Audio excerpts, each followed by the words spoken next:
morning. Kagigising ko lang. Tapos na rin ako mag-almusal. Kain lang ako ng oatmeal. Bago pala ako kumain ng oatmeal, nag-inom muna ako ng juice. Yung juice, meron siya celery, carrots, pipino. Basta ginawa ko siyang juicer. So, iinumin ko siya ng empty stomach. Palipasin ko lang siguro mga 30 minutes. Then, almusal na ako. Bago ako mag-gym. Okay, so chest day tayo ngayon. So, medyo matagal-tagal tayo mag-gym ngayon. Okay. So, pagka chest day ako, minsan hindi ako nagsasapatos. Alam mo yun, hindi ako nagsasapatos. Namedyas ako, tapos nagchichinelas.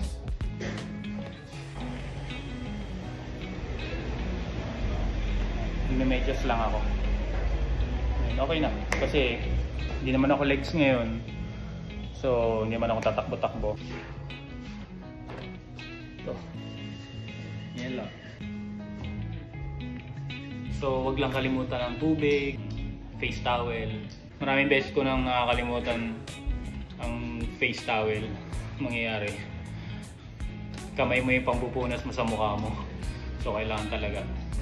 Hindi mo makalimutan yan. At eto na nga, mukhang maganda ang panahon. Perfect day para magpapawis. At syempre, bago ka sumampa, magtimbang ka muna. Dito tayo magbe-bench press sa Smith machine para kahit walang spatter, okay lang. At syempre guys, bago kayo magsimula ay kailangan nyo muna mag-stretching. Importante ang stretching guys para ma-less ang chance nyong ma-injury. At para hindi na rin mabigla ang inyong mga ugat sa pagkaka-stagnant. Kahit anuman ang program nyo sa araw na yon ay huwag nyong kakalimutan mag-stretching bago kayo magsimulang magbuhat. So ayun guys, tapos na tayo ng stretching. Let's do this bro. Ang uunahin ko pala sa aking chest program ay incline bench press. Ang gusto ko talagang unahin ay incline ay para makapag-heavy ako. Sa incline kasi, ang tatamaan dyan na muscle ay yung bandang upper chest mo. Dahil para sa akin, ang mahirap na patubuin na muscle ay yung bandang upper chest. At after mo magbuhat ay huwag mong kakalimutan na mag-squeeze ng muscle. Yan, like ganyan. Ganyan. Second set na po tayo. Nagdagdag po ako ng bigat sa aking second set. Pero nagminos ako ng aking repetition. So ayan, third set na. Medyo mabigat na po yan para sa akin. Yan, okay naman yun. Mabasa na. Nauntog pa nga. At ayan, third set na tayo guys. Inhale, tapos dahan-dahan pababa. Huwag nyo masyadong bilisan. Nang sa ganon ay mabuhat nyo siya ng maayos. And then ang next natin ay dumbbells. Nagsimula ako dyan sa 15, 12 reps.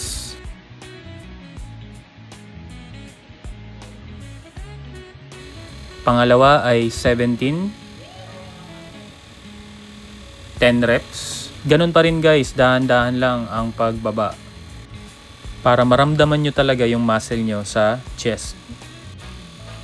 At ayan, susunod na yung 20 para sa third set natin. Let's go. Importante rin pala guys yung balance ng inyong katawan para mabuhat nyo ng pantay ang dumbbells. Okay, so tapos na ang ating third set ng incline. Dito na tayo next sa flat bench press. Okay, so again, 10 kilograms sa both sides. 12 repetition. Sa pangalawang set ay dagdag ulit tayo ng 10 kilograms both sides.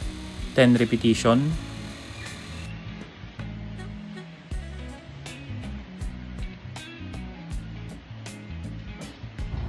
Ayan guys, so tapos na ang second set. Ngayon sa third set, dagdag rin tayo ng 10 kilograms on both sides. Grabe guys, ang bigat na sa akin ng 60 kilograms. Then ang susunod ko ay dumbbells. Simula tayo sa 15, 12 repetition, 17, 10 reps.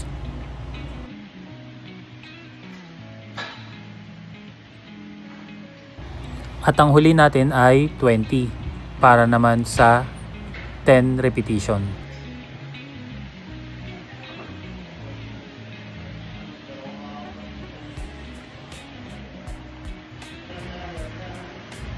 Ang susunod naman ay decline press.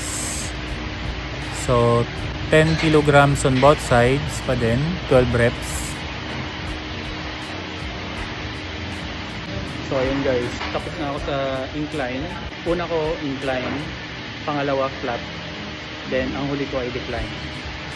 So then dyan muna umiikot ngayon yung workout ko.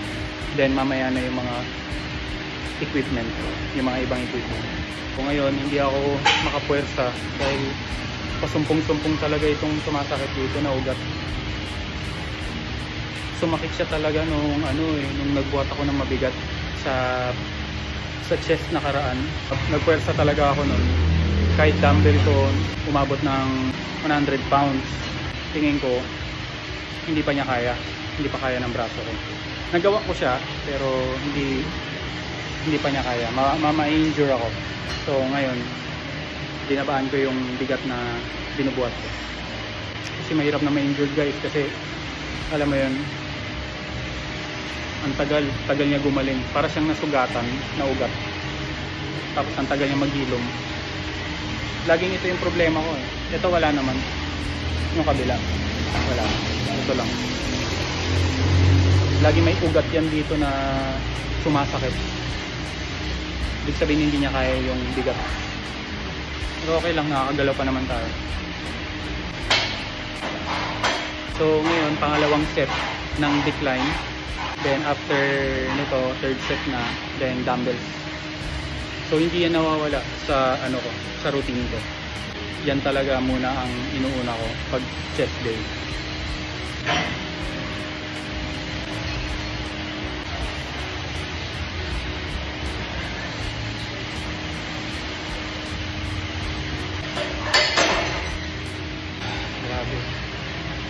Sumasakit talaga.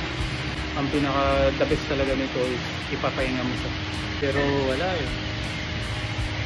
Ewan ko. May rest day naman ako tuwing linggo. Pero parang hindi sapat yun para gumaling siya.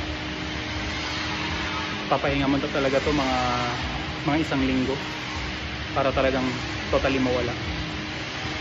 Or ipahilot. Pahilot. Para matuwid yung ugat dito. Tingin ko nababaluktot yung mga ugat eh. Kaya ano, ito nagpupuwersa yung kabila. Pero yung dito hindi makapuwersa, alam mo yun. So ang mangyayari, tutulungan itong kabila, itong kabilang braso. Buti wala akong dito, wala akong problema. Kasi yan, katulad yan, pagka nag-a-adjust ako sa bigat, nag-light ako ng buhat, dinadamihan ko na lang yung repetition. So kadalasan failure set ang ginagawa ko. Hanggang sa mangalay ako. So dahil makulit pa rin tayo, magdadagdag pa rin tayo ng 5 kilos. 5 kilos sa kabila, 5 kilos sa kabila. Pangatlong set na to, pangatlo. Last set.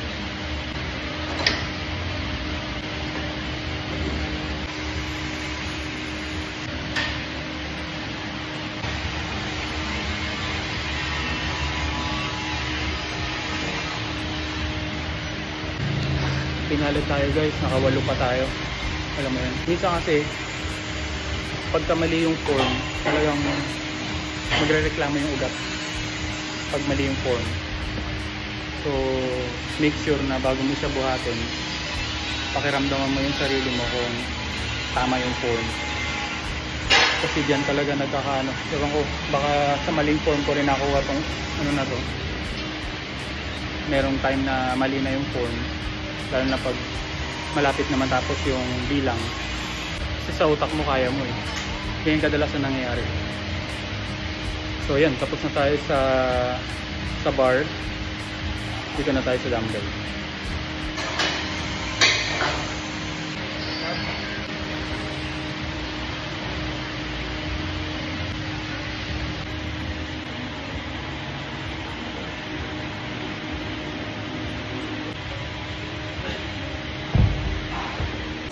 Hip thrust. Bakas ngayon.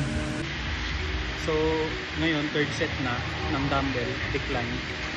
So, ayun. hindi na ako magbabago ng timbang. 20 pa rin, 2020.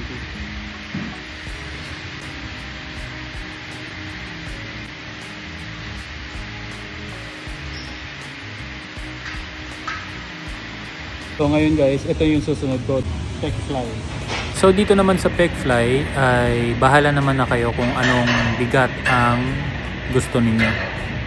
Mas maganda yung bigat na alam nyong kaya nyo at makakapag repetition kayo ng marami.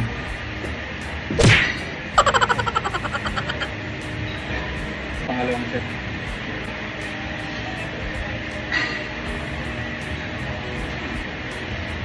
Dahan-dahan lang.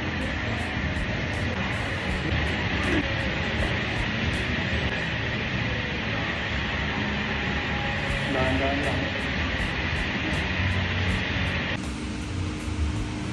Ito na yung susunod natin pagkatapos ng PECFly. Nakikita nyo lang sa picture dito. Yeah. Bent over cable, lateral raise. Pero hindi ko siya actually gagayahin. Medyo, hindi ako nakaganyan. Medyo nakaliyad ako ng konti. Pero yan naman talaga yung proper, guys. Iba lang yung gusto kong gawin.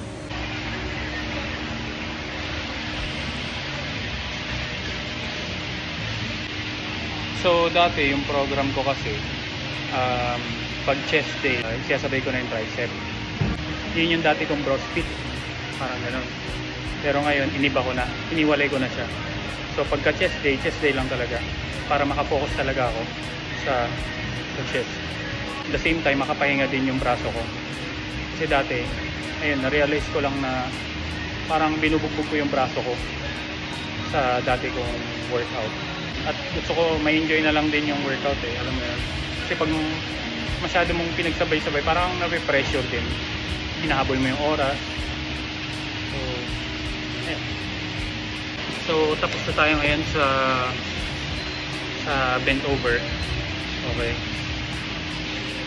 So, nararamdaman ko na. Kanina ko pa rin naman nararamdaman yung muscle. Alam mo yun. So, dito na tayo. Malapit na ako malupat. Ito. Yan, paborito ko rin to. Standing chest trainers. Sa moment na yan guys ay nalobat na ako kaya hindi ko na nakuhanan yung ibang equipment para sa aking chest workout. Anyway, maraming salamat po sa mga nanood. Thank you so much.